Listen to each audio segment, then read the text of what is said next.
Ang plano ko, mamigay na naman tayo ng pagkain, bigas, para sa mga mahirap nating kababayan. Ito si Manny Pacquiao, napag-ahalatang nagiging trapon. Sinabihan ko nga si Johnny, ikaw, wag mong ididikit sa pangalan ko yan. Kung magpo-post ka, na lang, wag mong pa-share sa FLM family yan. Ginano ko si Johnny.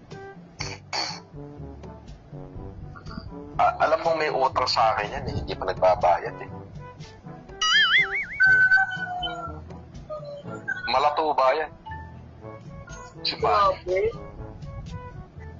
$30 million ang utang sa amin yan. 2018 yun. That would be 1,700,000,000. Ano ng tinapay? Consistent of what po yun? Yung Matisipay. Pacquiao Matisipay. Pinromote niya mag-isa, nangutang siya sa amin. Complete, nakademanda yan. Lalabasan na nga ng warrant yan eh. Ginamit niya yung pagka-senador eh. Ayun. Alam ni Yama yan. Nakita ni Yama yan. Nangako sa amin na pitriplehin yung pera namin pagkatapos ng Matisipay. Pagkatapos ng fight, niha-niho, wala. Kung hindi mo pa i-demanda, hindi pa sasagot. Grabe. Malupit din pala ang pag-uugali nun, ano? Oo. Tapos mamimigay ng tigli-500 sa bawat tao. Pagpapapila ng 1,000 tao. O mamimigay ng tigli 1,000. Di 1,000,000 yun. 1,000 tao eh. Magbibigay ng tigli 1,000. Sabihin mo ng tigwa 1,500 kasi may supot na grocery at saka 1,000 piso. Sa 1,000 tao nakapila, pag pinicturean mo yun, maraming tignan yun. Kasi gumastos siya ng 1.5 million. Ang dinali niya sa amin, 1,700,000,000. Ang tingin sa kanya ng tao, mabuti, yun ang naka-video.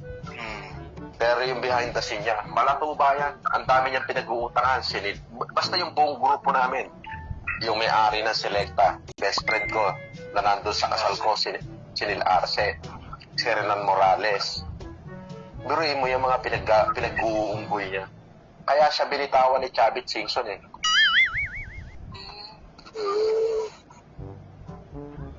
Ang lagi niya ipinangangako, may laban ako, makabayad ako agad, may laban ako, may laban. Senador pa ako, mga ganon.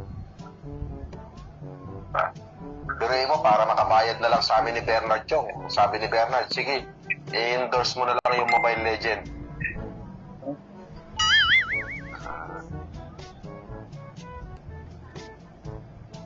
Mababang karote din pala yung boss, ano, pagdating ng araw, ano? Ang mayaman, si Bernard. Kala ko ikaw. Yung partner ko. Pinagmumura ko nga na isang araw eh. Sabi ko, putang ina mo naman eh. Magyayabang ka lang kay Willie Rebillame pa. Nagbigay ng 3 milyon kay Willie Rebillame. Napanood niyo ba yun?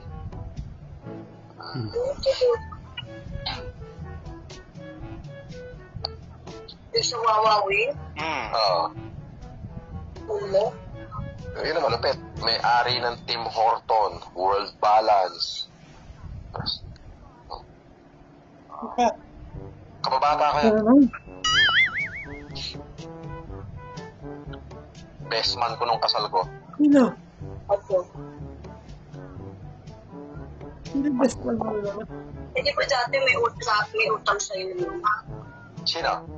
Si Bernard Shaw. Hindi naman question yung pera sa amin dalawa. Hindi naman question yung amin dalawa yan eh. Kumbaga, hindi na namin pinag-uusapan yan pagka pera. Nung panahon kasi na yon, may nahiram siya sa akin 250 million.